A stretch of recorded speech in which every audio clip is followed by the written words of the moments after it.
ଖାଲି ରଖିଲେ କାହିଁକି ନା ପୃଥିବୀ ମାତା କହିଛି ମୋ ପକ୍ଷ ରଖିବେ ନାହିଁ। ରାମଚନ୍ଦ୍ର ନିଜର ପାଦର ବଡ ଆଙ୍ଗୁଠି ଉପରେ ରଖିଦେଇ ଧନୁରେ ଗୁଣ ଦେଉଥିବା ସମୟରେ ଧନୁଟା ଦୁଇ ଖଣ୍ଡ ହୋଇ ଭାଙ୍ଗିଗଲା।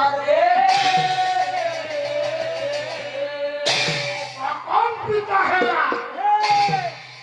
ଆଜ୍ଞା ରାଜସଭାଟି ପ୍ରକମ୍ପିତ ହେଲା। ସ୍ୱୟଂବର ସଭାଟି ପ୍ରକମ୍ପିତ ହେଲା। ଦେବତା ମାନେ ଚମକି ପଡ଼ିଲେ। ରାମ ଶିବ ଧନୁକୁ ଭଗ୍ନ କଲା।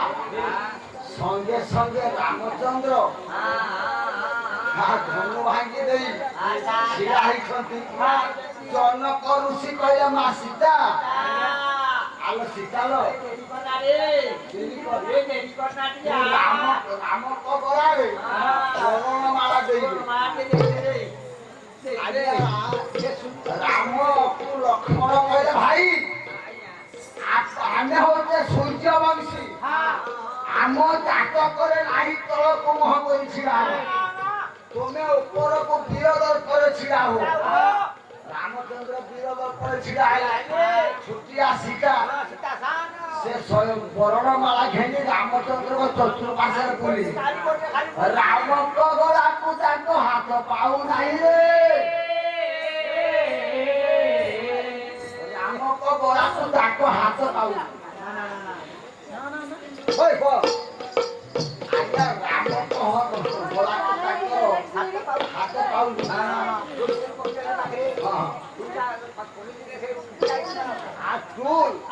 ଆତୁଲ ନଥିଲା ତୋ ଭଳିଆ ଲୋକ କେହି ନଥିଲେ।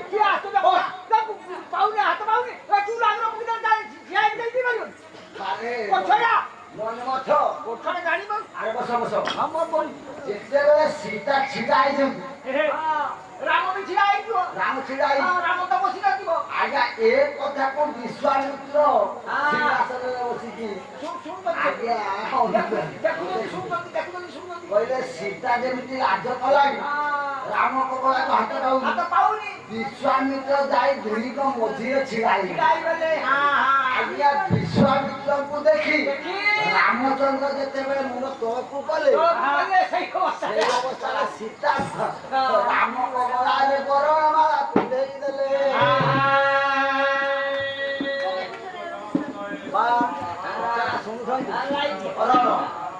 କଥାଟା ଶୁଣୁଛନ୍ତି ନା? ରାମଙ୍କ ଗଳାରେ ସୀତା ବରଣମାଳା ବନ୍ଧେଇ ଦେଲେ। ଆଜ୍ଞା ବିଶ୍ୱାମିତ୍ରକୁ ଦେଖି ରାମଚନ୍ଦ୍ର ମୁଣ୍ଡ ତଳକୁ କାହିଁକି ଗଲେ? ସେମାନେ ଗୁରୁ। ବିଶ୍ୱାମିତ୍ର ହେଲେ ଗୁରୁ। ଗୁରୁଙ୍କୁ ଦେଖିଲେ ପିଲାମାନେ କଣ କରିବ? ଗୁରୁକୁ ଦେଖିଲେ ପିଲାମାନେ କୁଟା ଦେଇଦବ। ଆଜ୍ଞା ଗୁରୁକୁ ଦେଖିଲେ ପିଲାମାନେ ପାଠ ପଢା ପିଲାମାନେ ଏ ଝିଅ ମାନେ ଯେତେ ଅଛ ବସ ବସ ଛିଡ଼ା ହେଇ ବସ। ଏଇ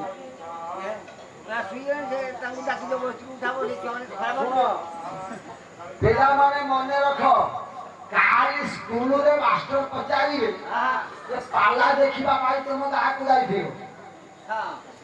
ପଚାରିବେ ଗାୟକ କଣ କହିବେ? ତମେ ପ୍ରଥମେ କୁହ ଗୁରୁଙ୍କୁ ଦେଖିଲେ କଣ କରିବ? ସେ କଥା କୁହ ତ। ଜୁହାର ନା ଜୁହାର ନୁହେଁ କଣ କରିବ? ଆଚ୍ଛା କାହିଁକି ନମସ୍କାର ମନା କଲି ପ୍ରଣାମ କାହିଁକି କରିବେ? ନା ପ୍ରଣାମ ଅକ୍ଷର ତିନିଟା। ପ୍ରରେ ହଉଛି ପ୍ରଜାପତି ବ୍ରହ୍ମା, ପରେ ହଉଛି ପ୍ରଜାପତି ବ୍ରହ୍ମା। ରାଟା ହଉଛି ହିନ୍ଦୀ ଶବ୍ଦ, ତାକୁ ଓଡ଼ିଆରେ ଦନ୍ତେନ୍ଦ୍ର ଆକାର ନା। ପ୍ରଣାମ ନାରେ ହଉଛନ୍ତି ନାରାୟଣ, ପ୍ରଣାମ। ମୋରେ ହଉଛନ୍ତି ମହେଶ୍ୱର, ବ୍ରହ୍ମା ବିଷ୍ଣୁ ମହେଶ୍ୱର। ଏତିନି ଠାକୁର ଏତିନି ଠାକୁର ସଦାବେଳେ ରହିଥାନ୍ତି ଗୁରୁଙ୍କ ପାଖରେ।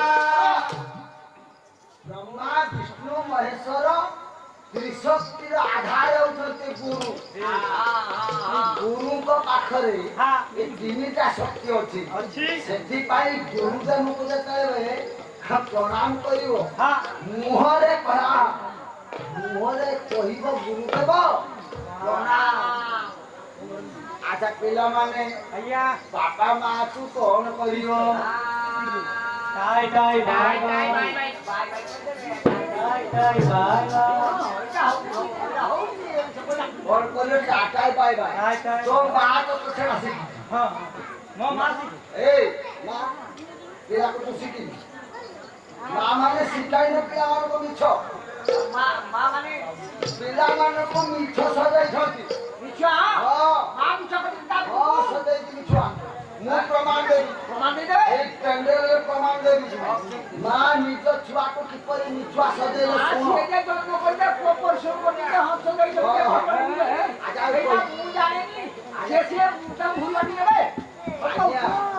ଆଜ୍ଞା ପିଲାମାନଙ୍କୁ ଆଜ୍ଞା ମା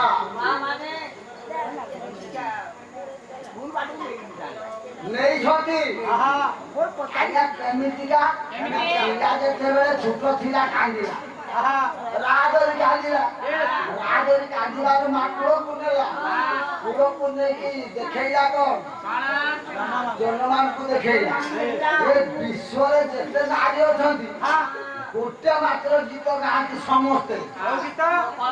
ଆଦର ମାମୁ ସରଗ ଶଶୀ ଆଦର ମାମୁ ସରଗ ଶଶୀ ଆଦର ମାମୁ ସରଗ ଶଶୀ ଆଦର ମାମୁ ସରଗ ଶଶୀ ମକାନୁ ହାତରେ ବଡ଼ରେ ଖସି ମକାନୁ ହାତରେ ବଡ଼ରେ ଆଜି ମକାନୁ ହାତରେ ବଡ଼ରେ ଖସି ମକାନୁ ହାତରେ ବଡ଼ରେ ଖସି।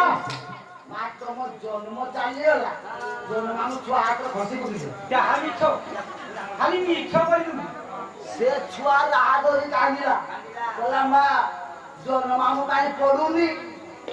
ଏ ମିଛୁଆ ତମେ ସଜେଇଛ। ଜନ୍ମାମୁ ଖସିବା ଜିନିଷ ନୁହଁ। ଆଜିକାଲି ପାଠ ପଢି ମା ମାନେ ଶିକ୍ଷିତ ହେଲେଣି। ସେମାନେ ଆଜି ତାଙ୍କ ପିଲାକୁ ଶିଖଉଛନ୍ତି କଣ? ସେଇ ଜନ୍ମାକୁ ଦେଖୁଛନ୍ତି ଗୀତ ଗାଉଛନ୍ତି କଣ? ଆଜି ଶିକ୍ଷିତା ମା ଗାଉଛି କଣ? ଖାଦନ ମାମୁ ସରଗ ଶଶୀ ସାଧନ ମାମୁ ସରଗ ଶଶୀ ଖାଦନ ମାମୁ ସରଗ ଶଶୀ ସାଧନ ମାମୁ ସରଗ ଶଶୀ ମକାନୁ ଯାଉଛି ରକେଟେ ବସି ମକାନୁ ଯାଉଛି ରକେଟେ ବସି ମକାନୁ ଯାଉଛି ରକେଟେ ବସି ମକାନୁ ଯାଉଛି ରକେଟେ ଆଜ୍ଞା ଆଜିର ଶିକ୍ଷିତା ମା କହୁଛି ମୋ କାନୁ ଆଜି ପାଠ ପଢି ବୈଜ୍ଞାନିକ ହୋଇ ମଙ୍ଗଳ ଗ୍ରହ ଠାରୁ ଚନ୍ଦ୍ର ଗ୍ରହରେ ପହଞ୍ଚି ସାରିଲାଣି ରେ। ମା ମାନେ ପିଲାକୁ ଆଜ୍ଞା ବାପା ମାକୁ କଣ କରିବେ? ପିଲାମାନେ ବାପା ମା କଣ କରିବ କୁହ? ଏ ବାଇ ବାଇ ଟାଟା ନୁହଁ ଆଉ କଣ କରିବ? ଆରେ ପାଲା ଗୋଟେ ଶିକ୍ଷା। ଆଜ୍ଞା ପାଲା ଗୋଟିଏ ଶିକ୍ଷା।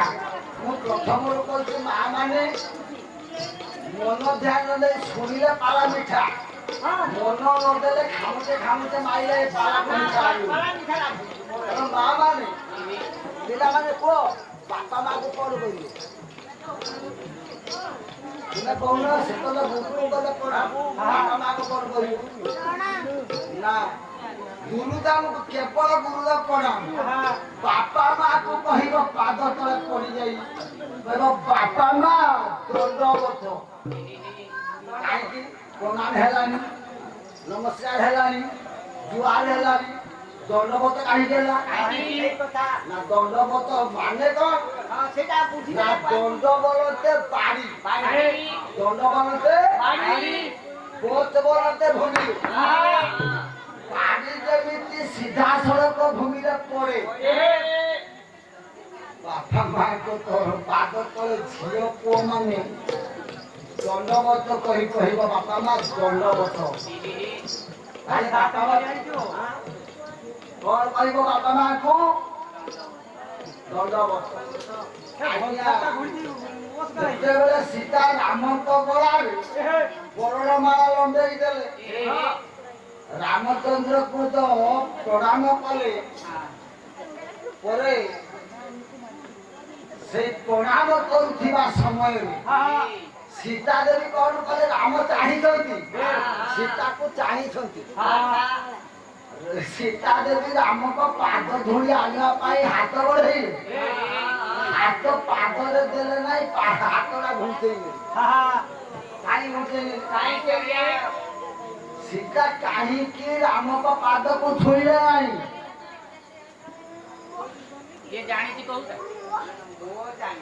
ଶହେ ଟଙ୍କା ମାରିଦେବି। କାହିଁକି ରାମଚନ୍ଦ୍ରଙ୍କ ପାଦକୁ ସୀତା ସେଦିନ ଛୁଇଁ ନଥିଲେ? ଶୁଣ ପାଲା ଶିକ୍ଷା ଶୁଣ।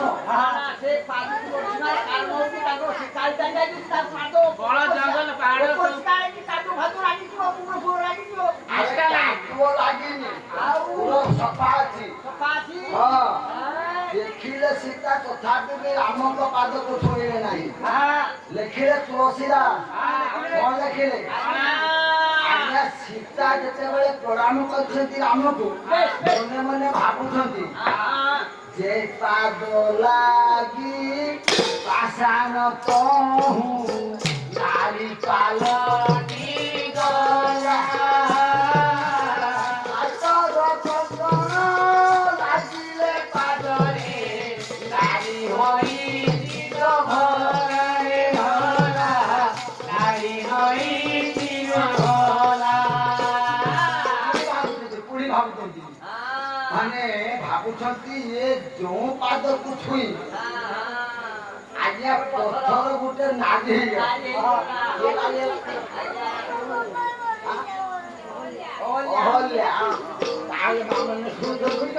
ଯୋଉ ପାଦ ଲାଗି ଅହଲ୍ୟା ଉଦ୍ଧାର ହେଲା।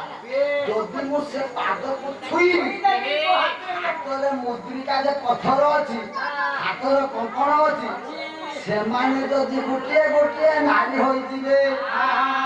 ସେଟା ପୁଣି ଭାବୁଛନ୍ତି ସୌତୁଣୀ ଲୋକପାଦ କେତେଦିନ ସହିବି, ଜୀବନରେ ପ୍ରଭୁଙ୍କ ପାଦ କେତେଦିନ ଛୁଇଁବି ରେ ଭୋଲା, କେତେଦିନ ଛୁଇଁବି।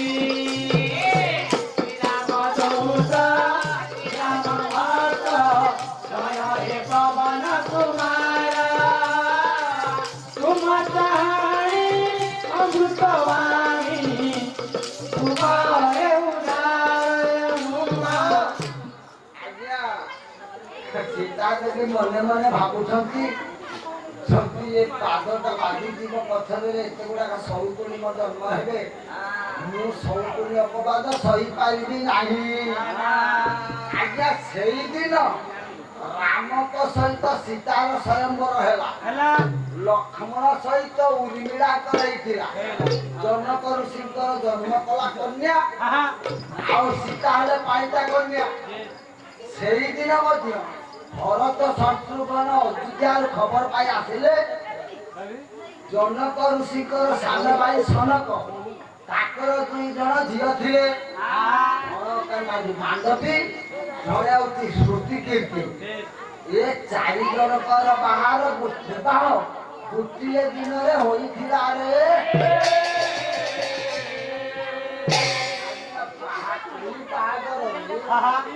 ଦଶରଥ କହୁଛନ୍ତି କୋଉ ସୀତା? ସେଇ ସୀତା କହିଲେ। ଆଜ୍ଞା ପଚାରିଲେ ଦଶରଥ, ମୋର ପ୍ରଥମ ବିଷୟ ମନେ ଅଛି, ମୋର ପ୍ରଥମ ବିଷୟ କଥା ମନେ ଅଛି। ଆଜ୍ଞା ଦଶରଥ କହିଲେ ମା ସୀତା, ତୁ ଯେ କ୍ଷୀରି ରଞ୍ଜନ କରିବୁ, ଏ କ୍ଷୀରିକୁ ପ୍ରଥମେ ଯେ ଖାଇଲେ ମରିବ। ଏ କ୍ଷୀରିକୁ କିଏ ଖାଇଲେ ମରିବନି, ମାନେ କିଏ ବ୍ୟକ୍ତି ଖାଇଲେ ମରିବ। ସୀତା ଦେବୀ କହିଲେ ଡାକି ଆଣ ବାପା ଯାଇ ନୈଷ୍ଠିକ ବ୍ରାହ୍ମଣ, ନୈଷ୍ଠିକ ବ୍ରାହ୍ମଣ, ଆରେ ନୈଷ୍ଠିକ ବ୍ରାହ୍ମଣ, ଡାକି ଆଣ ବାପା ଯାଇ ନୈଷ୍ଠିକ ବ୍ରାହ୍ମଣ, ନୈଷ୍ଠିକ ବ୍ରାହ୍ମଣ, ଆରେ ନୈଷ୍ଠିକ ବ୍ରାହ୍ମଣ। ଜୀବନରେ ଗୋଟେ ଟଙ୍କା ନୁନି ଏତେ ଦାନ, ଧନୀ ଏତେ ଦାନ, ଆରେ ଧନୀ ଏତେ ଦାନ। করে বেদ অধ্যয়ন, বেদ অধ্যয়ন, আরে বেদ অধ্যয়ন।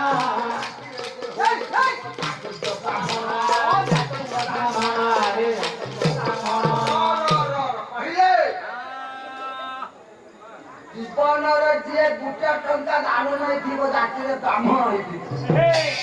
নৈষ্ঠিক ব্রাহ্মণ ଜୀବନରେ ଦାନ ନେଇନଥିବ ପ୍ରତ୍ୟେକ ଦିନ ବେଦ ଅଧ୍ୟୟନ କରୁଥିବ ଏଇ ବ୍ରାହ୍ମଣ ଆସି କ୍ଷୀରକୁ ଖାଇଲେ ସେ ମରିବ ଦଶରଥ କହିଲେ ଏମିତିକା ବ୍ରାହ୍ମଣ ଜଗତରେ କାହିଁକି ଦାନ ନ ନେଇଥିବା ବ୍ରାହ୍ମଣ କାହିଁକି ସବୁ ବ୍ରାହ୍ମଣ ମାନେ ଦାନ ନିଅନ୍ତି ବ୍ରାହ୍ମଣ ଜଗତରେ ଯେତେ ଅଛନ୍ତି ଆରେ ମନ୍ମଥ ବେଇମାନିଆ କଥା ଶୁଣିବା ଏ ବେଇମାନିଆ କଥା ତୁ ଆସିବା କଥାବାର୍ତ୍ତା ଚାଲିଛି ମୁଁ ସେଟା କଥା କହିତେ ଇଚ୍ଛା ହଉନି ମୋର ମନକୁ ଖରାପ ଧାରଣା ଆସିଛି ସବୁ ଦେଶ ସବୁ ବେଇମାନ ହେଇଗଲେ କେମିତି ସେଟା ଭାବୁଛି ମନ୍ମଥ କଣ ବେଇମାନ ହେଇଗଲ ସେଟା ଆଉ କଣ କୁହ ହେଇଗଲେ ଆପଣ ଜାଣିପାରୁନାହାନ୍ତି ଶୁଣିବେ ତାହେଲେ ମୋ କଥା ଶୁଣିବେ ସାର୍ ମୋ ଅବସ୍ଥା ଭାରି ଖରାପ ହେଇଗଲା ମୁଁ ଯାଇଥିଲି ଆଜ୍ଞା ଜୟେଶ ରାଜନଗର ଭାଇପୁର ଘଣ୍ଟା କର୍ମା ସନ୍ଧ୍ୟା କମଳପୁର କଥା କହେ ରାଜଗଡ଼ା ହରିପୁର କୋରାପୁଟ ସେ ଏରିଆ ଡାକ ପାର୍ଲାକୁ ଯାଇ ଏରିଆ ଡାକ ଯେତେବେଳେ ପାର୍ଲା ଗାଇଲି ମୋର ପରିବାରରେ ବାପା ମା ମୋର ସ୍ତ୍ରୀ ଆଉ କେହି ଏ ଲୋକକୁ ଆପଣ ଚିହ୍ନି ପାରୁଛନ୍ତି ବୁଢା ମା ମାନେ ତାକୁ ଚିହ୍ନି ପାରୁଛନ୍ତି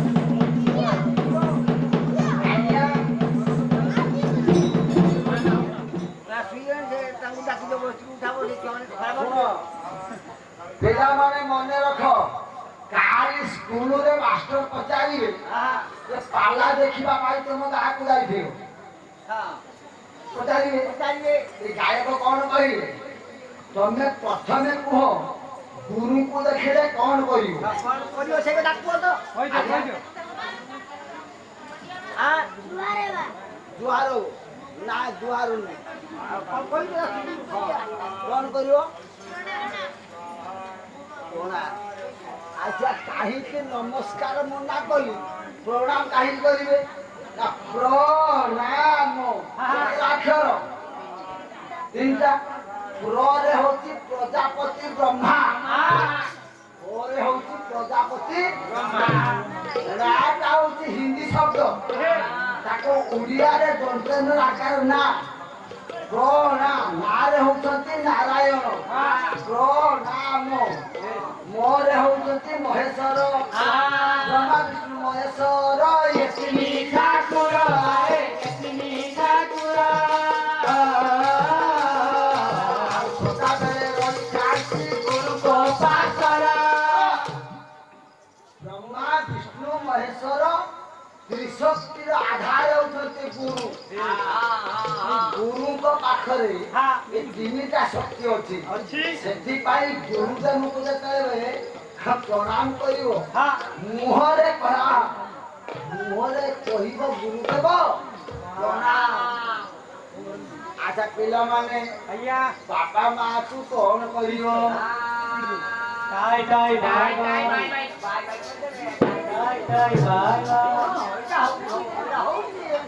କଣ କରିବ ଟାଟାଇ ପାଇବା ତୋ ମା ତ ଛେଡ଼ା ଶିଖି ଏ ମା ପିଲାକୁ ତୁ ଶିଖିବି ମା ମାନେ ଶିଖାଇନ ପିଲାମାନଙ୍କୁ ମିଛ ପିଲାମାନଙ୍କୁ ମିଛ ସଜାଇଛନ୍ତି ସଜାଇଛି ମିଛ ମୁଁ ପ୍ରମାଣ ଦେବି ଏଇ ପେଣ୍ଡେଲରେ ପ୍ରମାଣ ଦେବି ମା ନିଜ ଛୁଆକୁ କିପରି ମିଛୁଆ ସଜେଇଲେ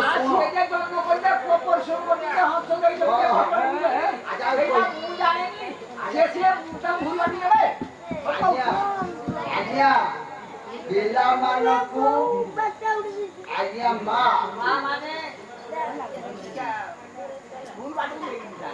ନେଇଛନ୍ତି ଆଜ୍ଞା କେମିତିକା ପିଲା ଯେତେବେଳେ ଛୋଟ ଥିଲା କାନ୍ଦିଲା ରାଗରେ କାନ୍ଦିଲାରୁ ମା କୂଳକୁ ନେଲା କୂଳକୁ ନେଇକି ଦେଖେଇଲା କଣ ଜନମାନଙ୍କୁ ଦେଖେଇଲା ଏ ବିଶ୍ୱରେ ଯେତେ ନାରୀ ଅଛନ୍ତି ଗୋଟେ ମାତ୍ର ଗୀତ ଗାଆନ୍ତି ସମସ୍ତେ ଆଦର ମାମୁ ସରଗ ଶଶୀ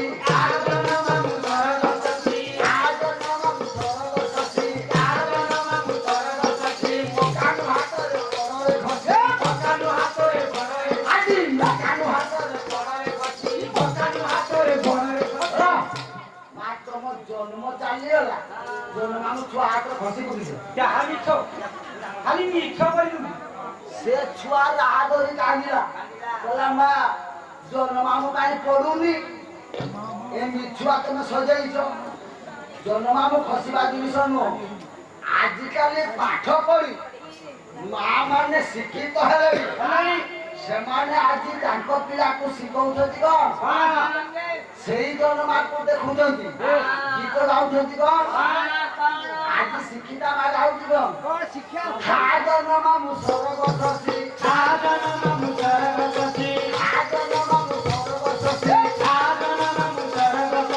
ମକାନୁ ଯାଉଛି ରକେଟେ ବସି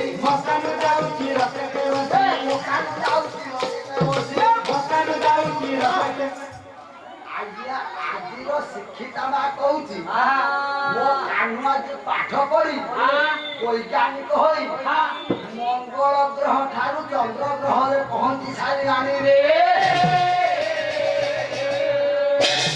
ମା ମାନେ ପିଲାକୁ ଆଜ୍ଞା ବାପା ମାକୁ କଣ କରିବେ ପିଲାମାନେ ବାପା ମା କଣ କରିବେ କୁହ ଏ ବାଇ ବାଇ ଟାଟା ନୁହଁ ଆଉ କଣ କରିବ ଆରେ ପାଲା ଗୋଟେ ଶିକ୍ଷା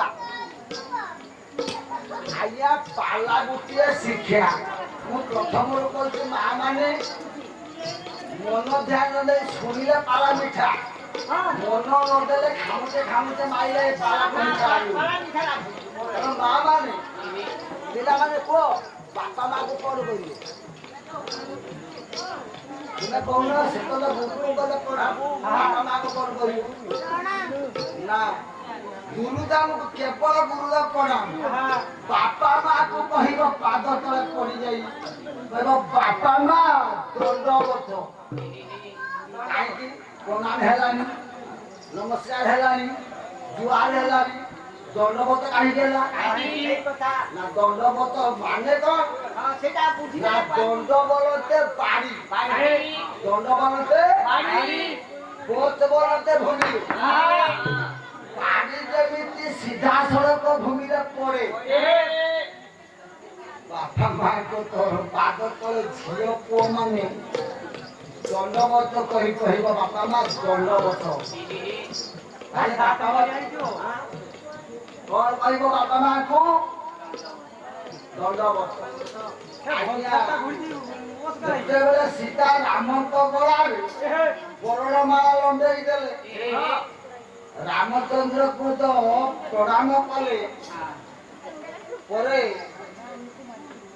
ସେ ପ୍ରଣାମ କରୁଥିବା ସମୟରେ ସୀତା ଦେବୀ କଣ କଲେ ରାମ ଚାହିଁଛନ୍ତି ସୀତାକୁ ଚାହିଁଛନ୍ତି ସୀତା ଦେବୀ ରାମଙ୍କ ପାଦ ଧୂଳି ଆଣିବା ପାଇଁ ହାତ ବଢେଇଲେ ହାତ ପାଦରେ ଦେଲେ ନାହିଁ ହାତଟା ଘୁଞ୍ଚେଇଲେ କାହିଁ ଘୁଞ୍ଚେଇଲେ ସୀତା କାହିଁକି ରାମଙ୍କ ପାଦକୁ ଛୁଇଁଲେ ନାହିଁ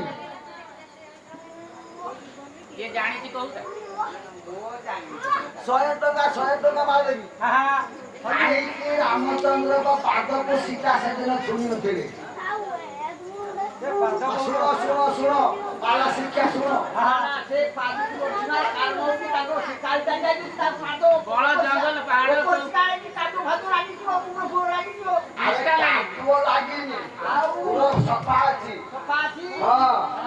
ଦେଖିଲେ ସୀତା ତଥାପି ବି ରାମଙ୍କ ପାଦକୁ ଛୁଇଁଲେ ନାହିଁ ଲେଖିଲେ ତୁଳସୀଦାସ କଣ ଲେଖିଲେ ଆଜ୍ଞା ସୀତା ଯେତେବେଳେ ପ୍ରଣାମ କରିଛନ୍ତି ରାମକୁ ମନେ ମନେ ଭାବୁଛନ୍ତି ଯେ ପାଦ ଲାଗି ପାଷାଣ କହୁ ନାରୀ ପାଲଟି ଗଲା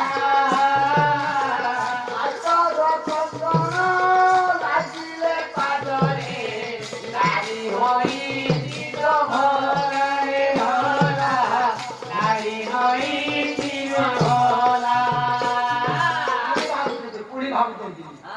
ମାନେ ଭାବୁଛନ୍ତି ଏ ଯୋଉ ପାଦକୁ ଛୁଇଁ ଆଜ୍ଞା ପଥର ଗୋଟେ ନାଲି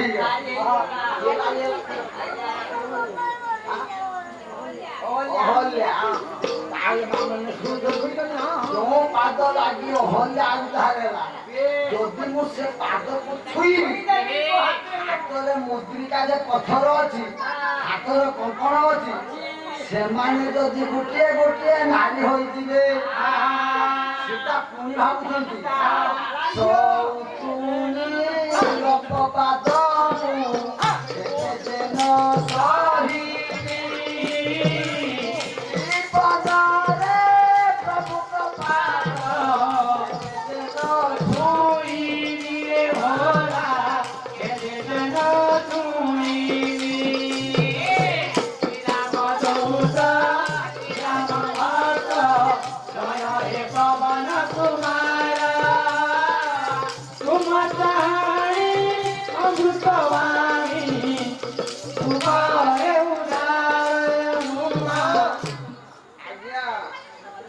ସୀତା ଦେବୀ ମନେ ମନେ ଭାବୁଛନ୍ତି ଯଦି ଏ ପାଦଟା ବାଜିଯିବ ପଥରରେ ଏତେ ଗୁଡାକ ସୌତୁଣୀ ମୋ ଜନ୍ମ ହେବେ, ମୁଁ ସୌତୁଣୀ ଅପବାଦ ସହିପାରିବି ନାହିଁ।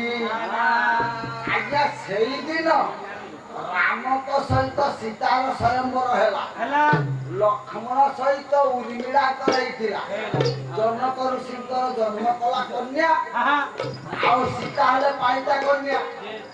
ସେଇଦିନ ମଧ୍ୟ ଭରତ ଶତ୍ରୁଘ୍ନ ଅଯୋଧ୍ୟାରୁ ଖବର ପାଇ ଆସିଲେ, ଜନକ ଋଷିଙ୍କର ସାନ ଭାଇ ସନକ, ତାଙ୍କର 2 ଜଣ ଝିଅ ଥିଲେ, ମାଣ୍ଡବୀ, ଜଣେ ହଉଛି ଶ୍ରୁତିକୀର୍ତ୍ତି। ଏ 4 ଜଣଙ୍କର ବିବାହ ଗୋଟିଏ ଦିନରେ ହୋଇଥିଲା ରେ।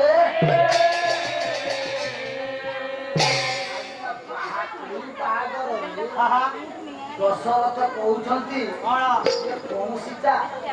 ସେଇ ସୀତା କହିଲେ। ଆଜ୍ଞା ପଚାରିଲେ ଦଶରଥ, ମୋର ପ୍ରଥମ ବିଷୟ ମନେ ଅଛି, ମୋର ପ୍ରଥମ ବିଷୟ କଥା ମନେ ଅଛି। ଆଜ୍ଞା ଦଶରଥ କହିଲେ ମା ସୀତା, ତୁ ଯେ କ୍ଷୀରି ରଞ୍ଜନ କରିବୁ, ଏ କ୍ଷୀରିକୁ ପ୍ରଥମେ ଯେ ଖାଇଲେ ମରିବ, ଏ କ୍ଷୀରିକୁ କିଏ ଖାଇଲେ ମରିବନି, ମାନେ କିଏ ବ୍ୟକ୍ତି ଖାଇଲେ ମରିବ।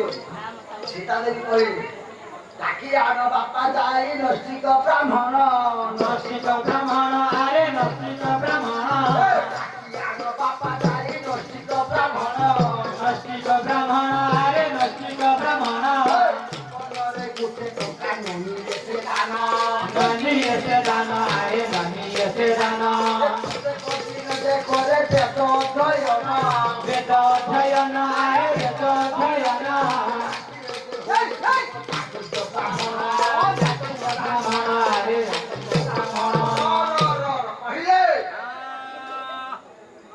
ଜୀବନରେ ଯିଏ ଗୋଟେ ଟଙ୍କା ଦାନ ନେଇଥିବ ଜାତିରେ ବ୍ରାହ୍ମଣ ହେଇଥିବ, ନୈଷ୍ଠିକ ବ୍ରାହ୍ମଣ, ଜୀବନରେ ଦାନ ନେଇନଥିବ, ପ୍ରତ୍ୟେକ ଦିନ ବେଦ ଅଧ୍ୟୟନ କରୁଥିବ, ଏଇ ବ୍ରାହ୍ମଣ ଆସି କ୍ଷୀରକୁ ଖାଇଲେ ସେ ମରିବ।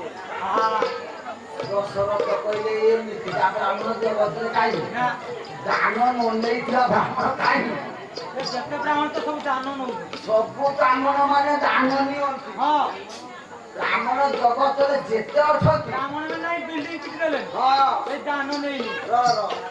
ଆରେ ମନ୍ମଥ, ପୁରା ବେଇମାନିଆ କଥା ଶୁଣିବା, ଏ ବେଇମାନିଆ କଥା, ଆଖିଆ କଥାବାର୍ତ୍ତା ଚାଲିଛି, ମୁଁ ସେଟା କଥା କହିତେ ଇଚ୍ଛା ହଉନି, ମୋର ମନକୁରେ ଖରାପ ଧାରଣା ଆସିଛି, ସବୁ ଦେଶ ସବୁ ବେଇମାନ ହେଇଗଲେ କେମିତି ସେଟା ଭାବୁଛି। ମନ୍ମଥ କଣ ବେଇମାନ ହେଇଗଲେ? ସେଟା ଆଉ କଣ କୁହ? ହେଇଗଲେ ଆପଣ ଜାଣିପାରୁନାହାନ୍ତି, ଶୁଣିବେ ତାହେଲେ ମୋ କଥା ଶୁଣିବେ। ସାର୍ ମୋ ଅବସ୍ଥା ଭାରି ଖରାପ ହେଇଗଲା, ମୁଁ ଯାଇଥିଲି ଆଜ୍ଞା ଜୟେଶ ରାଜନଗର ଭାଇପୁର ଘୁମଟା କର୍ମା ସଢିଆ ଗୋବିନ୍ଦପୁର କଥା ବେଳେ ରାଜଗଡ଼ା ହରିପୁର କୋରାପୁଟ ସେ ଏରିଆ ଯାକ ପାଲାକୁ ଯାଇ ଏରିଆ ଯାକ ଯେତେବେଳେ ପାଲା ଗାଇଲି ମୋର ପରିବାରରେ ବାପା ମା ମୋର ସ୍ତ୍ରୀ ଆଉ କେହି ନାହିଁ। ଏ ଲୋକକୁ ଆପଣ ଚିହ୍ନି ପାରୁଛନ୍ତି, ବୁଢା ବାପା ବୁଢା ମା ମାନେ ତାକୁ ଚିହ୍ନି ପାରୁଛନ୍ତି?